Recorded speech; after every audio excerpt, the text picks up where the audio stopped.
Welcome back to the workshop, everybody. So glad you could be with me here today. Walter here at the workbench. So, as you can see, I've been trying to get ready for this, and I wanted to talk to you a little bit about some questions that have come my way. And one of those questions came up about planing knotty lumber. Why don't I use knotty lumber when I do my planing demonstrations? Simply put, I don't like it. I was trained to use only the finest materials anywhere where it's going to be seen. This is construction lumber. This is center cut construction lumber. It planes in this direction on this side, turn it around and planes in this direction on the other side. And then you got to roll the dice as you get towards the center as to which direction you want to plane. So, quick anatomy lesson for trees. This dark piece in the center, this here is called the pith. It is, as you can see, it is the center of the tree. And it is nothing, it's not wood. It is basically cellulose. It's fiber. And eventually, as the wood dries, that can fall completely out. So on this board, the pith of the tree is running from here to here, then it goes through the board and it comes out over here. So, I'm sorry, this is junk lumber. This is lumber that you would use if you just need to support something, okay? And it'll never be seen, but don't build anything really nice with this. One of the things that I like about construction lumber is you can run it through a bandsaw, or you can cut it with a handsaw, and it has the saw marks on it. So if you're doing something rustic, it'll give that, you know, barn look. But even if you're dealing with something like knotty pine, you got to watch. These are what's called black knots. Black knots eventually will fall out. These black knots, let me just rephrase that. They can fall out over time. They haven't yet, and this board is about 15 years old, but it hasn't been put under stress. So, one thing to watch when you are going to use knotty lumber is the direction. I want to find the board. Here it is. The direction. What direction do you plane? Well, you want to be planing in the direction that the tree grew. And how do you know that? If you have nothing but circle knots, it's hard to tell. But if you get one that's going off on an angle, that's a branch that was coming out, you can see that the bottom of the tree will be down here. Same over here. Here's a branch coming out, bottom of the tree, branch goes out. So this surface, at least on this side of the board, will get planed in this direction. This edge will get planed in this direction. This side will get planed in this direction. It's possible that this side will have to go the other direction. You're going to have to read it. But you want to basically look at your lumber as if it's a standing tree and see which direction the branches would have gone. The hard part with lumber too often is because the lumber isn't always cut. Well, first off, the tree is not going to grow perfectly straight. So there's always going to be a little bit of a crook to the tree. It's going to lean into a hill, it's going to lean away from a hill, it's going to lean towards the predominant wind direction. So when they take the logs to the sawmill, they try to cut them as straight as they can so that they can get the straightest lumber out of it. It also increases yield.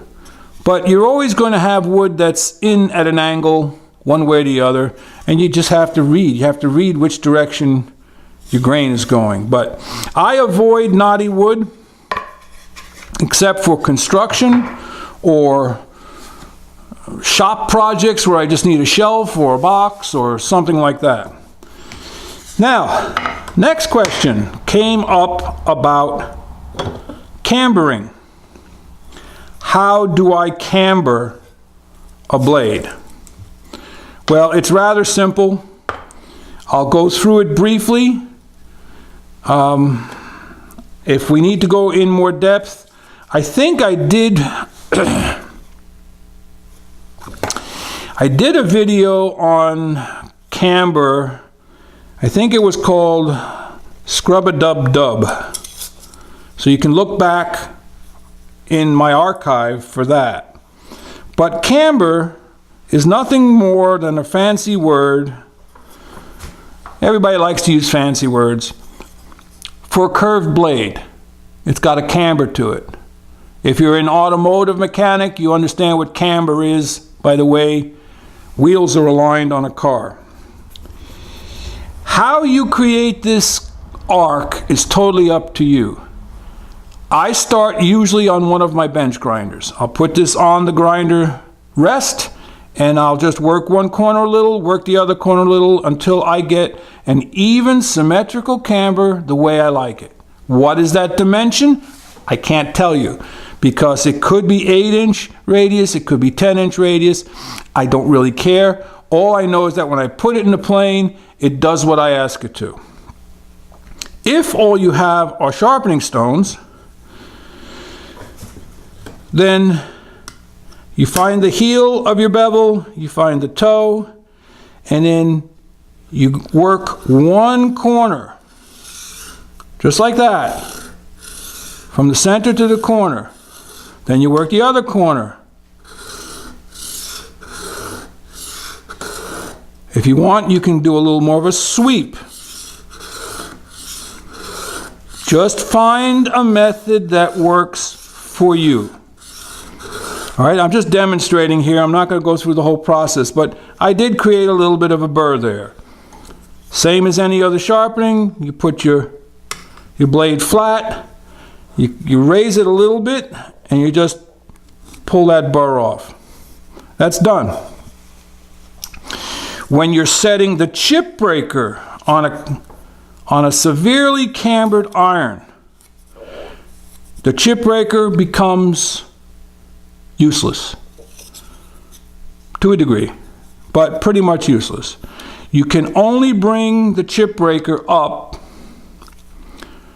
until the corners of the chip breaker meet the corner of the blade. You can't go any further because then the chip breaker will stick out from the blade. I'm working on a solution to that. If that works out, we'll all be happy. So you set that blade and now you put that in your jack plane or your number 4 and you advance it and just get a little bit of the blade coming out at a time, and you're going to get like maybe a 1/2 inch to 3/4 inch cut out of the middle. And then maybe depending on your wood and depending on how sharp you make it, you might be able to advance it a little bit more, but you'll never get more than maybe 2/3 of your blade. Now, what if you want to put a camber, and you hear about people cambering their irons on their smoothing plane. Okay, it is the same process. Same exact process. Heel, toe, and you start sharpening your smoothing plane blade straight across, totally straight across. Okay? Now, put pressure on one side only and work that 3, 4, 5, 6, however many cuts as you like. Do the other side.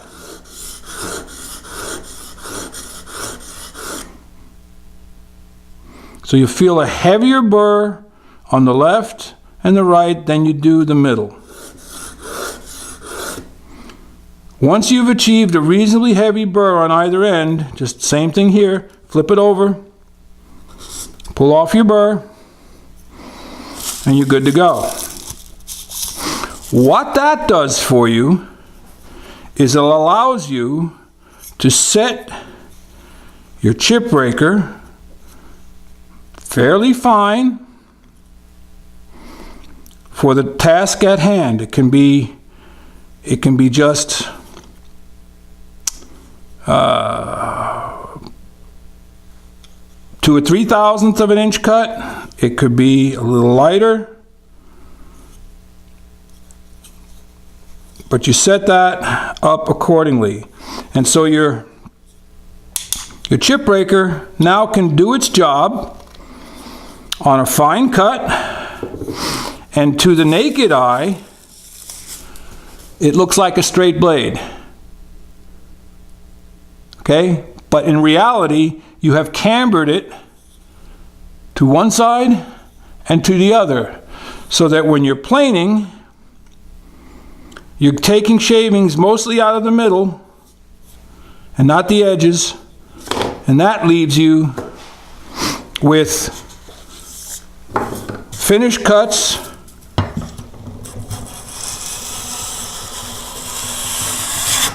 I don't know if we'll be able to see it on this one. It's got a little bit of fuzz out on the edge. Maybe go a little bit lighter.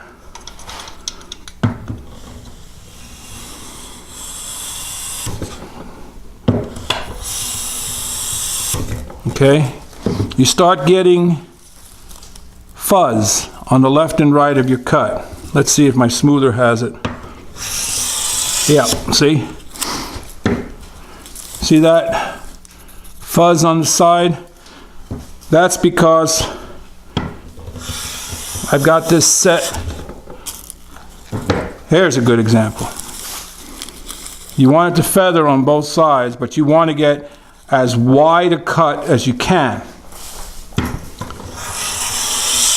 So, that's camber. And that's why you do it. That's so you don't leave plane tracks. Now, last topic for today. Well, maybe not the last topic. Is what's in the can. The can contains a rag with oil on it. You've seen that by some popular woodworkers on the YouTube and in books. And they prefer the oil over the candle wax method. Okay? What happens as you're planing is the metal becomes dry. And wood is abrasive. You can see there are scratches in this sole. It looks shiny, but there are scratches. That's from the wood, that's from dirt on the bench, that's from dust in the air. But what happens is it starts to get harder to push as that metal dries out. So that's where sometimes the wooden soles, they just don't have that condition. So you put a little bit of oil on the bottom. Now all of a sudden, it's a lot easier to push. And if it's easier to push, a lot of times you can get a thinner shaving. Don't ask me why, but I can get a finer, smoother finish and a thinner shaving if I've got some lubrication on the sole. So what's in the can? I have used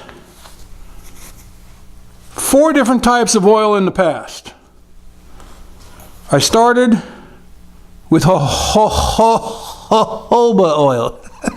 Jojoba oil. It's spelled J-O-J-O-B-A, but it's pronounced jojoba. It is a plant-based oil. I have used camellia oil, which is an expensive plant-based oil. Both of those oils are safe for use on your skin. So massage therapists use it. So you don't have to worry about that. It lubricates and it protects metal from rusting. You can also use 3-in-1 oil or any lightweight machine oil. Sewing machine oil, 3-in-1 oil. Don't get anything of high viscosity, something thin. Lastly, you could use mineral oil or baby oil. Whatever you can get and you like to use it. Now the big question always comes up, well, does it ruin your finish? The answer to that is actually yes and no. If you're using a solvent-based finish, shellac, any sort of varnish, polyurethane, tung oil, you're using walnut oil, you're using linseed oil, it's a non-issue. Either of these, either an oil can or a candle, it's a non-issue. I prefer the oil only because it goes on thinner, and I just feel if I'm near the end of my project, boy, I tell you, you can tell this is flat. You can almost pick up the board. If you're near the end of your project, you want the least amount of potential contamination. If you're going to use finishes like shellac, you don't want, not shellac, lacquer. If you're going to use lacquer, you may want to make sure that you don't have any waxes with silicone or in your shop, or silicone, and you don't want any Teflon waxes. Not so sure about these microcrystalline waxes. I don't think they're a problem, but you can get something called fisheye in lacquer, because you're usually putting it on with a spray gun, you're usually putting it on fairly thick, and what can happen is the solvent in lacquer, which is lacquer thinner, it's got methyl ethyl ketone in there and a few other things, toluene sometimes, it lifts the waxes that might remain on the surface up. But some of that is avoided. I know we're going a little long here and we're going a little deep, but I think it's worth mentioning.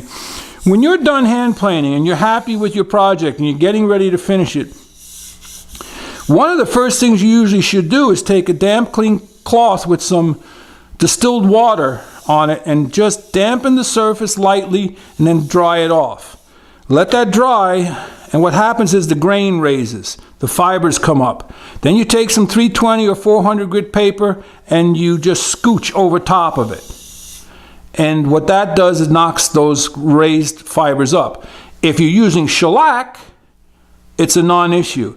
If you're using linseed oil, walnut oil, tung oil, you can apply your first coat and let it soak in a little bit and then towel it dry. And the next day you come back, you can take some wet or dry 320 or 400 and some of the oil, and you can cut any raised grain down with that. But shellac will raise the grain itself too, so you can skip the water process. So if you're going to polyurethane something, check with the manufacturer, but I think you can use shellac under everything. And Zinsser makes one, I think it's called Seal Coat. And so if you use that light coat of thin shellac, that'll act as a sealer, it'll raise the grain, you're good to go. So, in closing, today I wanted to answer questions. And I'm so glad that you ask questions, because that's part of the reason why I'm doing this channel. So keep them coming. Keep the questions coming. And if you're a little timid and you don't want other people seeing your questions, then send me a private message instead of in the comment section. Excuse me. One last comment. And it's sort of a humorous thing. I am so sorry. Tickle in my throat. You ever notice you can get a bunch of woodworkers together and talk about woodworking? We're sharing our passion for our craft. We all love our craft. Some of us come from different backgrounds. Some of us come from engineering backgrounds, like myself. And some of us are doctors, dentists, lawyers, accountants, actuaries. We come from all different walks of life. But what always seems to happen, and I'm sorry, it's funny, and I don't care if we're talking about hand planing, or if we're talking about wood turning, or even running a sawmill, the topic of precision, how accurate is that, always comes up. So,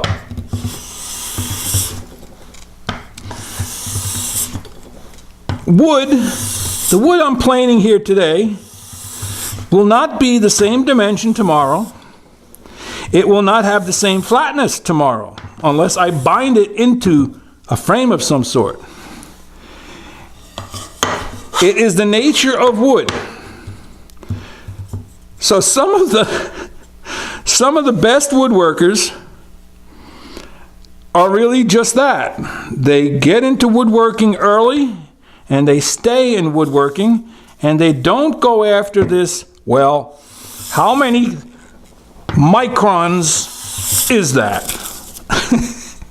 And by the way, most manufacturers making, and I'm going to talk just briefly about power tools because I know this is a fact.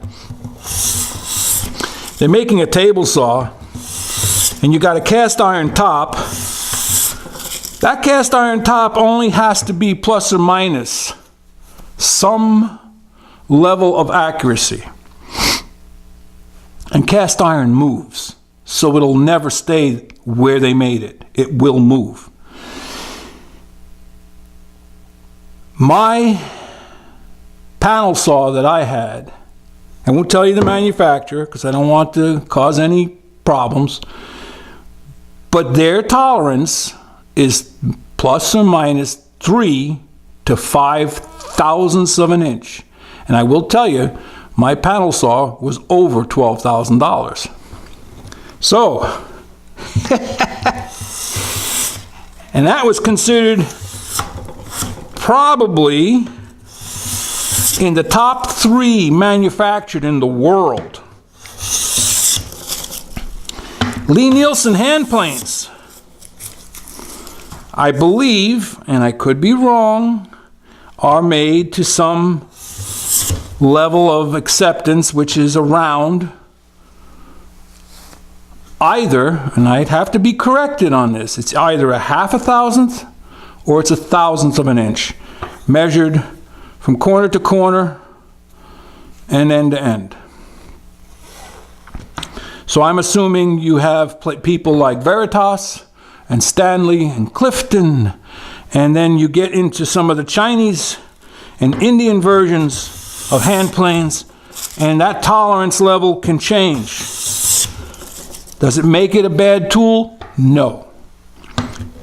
It just means that that's the tolerance it was built to. All right?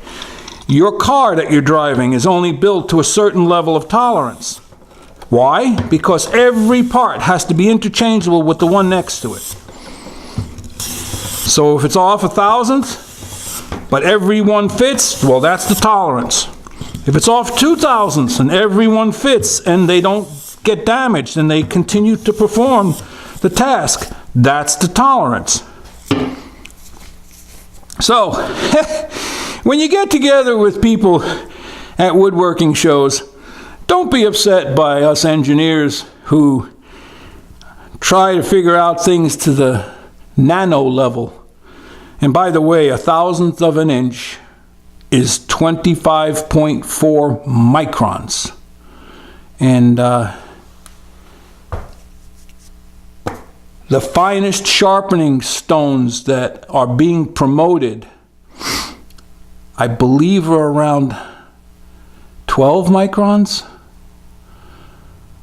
Maybe a little bit, maybe a little finer. The 16,000 grit and the 30,000 grit may get down to between like 6 and 9. And the finest shavings at the recent Japanese competition was just under 6 microns. Think about that. That's, give or take, it's 1/4 of 1,000th of an inch. Man, and that's with a wooden bodied plane. But I have a funny feeling it took that man a few days to just set up his plane. Probably took him a month to sharpen it. Those are competition planes. So there you go, everybody. Don't be that guy. Don't be that guy that asks a question about how flat does the bottom of my plane need to be? It has to be flat enough to cut. That's it. I'm having fun tonight. Hey, listen, everybody. Thank you so much for being here, and I look forward to your questions. Leave them down in the comment section. If you found something helpful, useful, entertaining, give the channel the old thumbs up, and don't forget to subscribe, because we're going to keep going at this until such time as I can't do it. And that can't do it might be because I went belly up one way or the other. Hey, listen, head out to your shop. Go make some shavings. Walter out.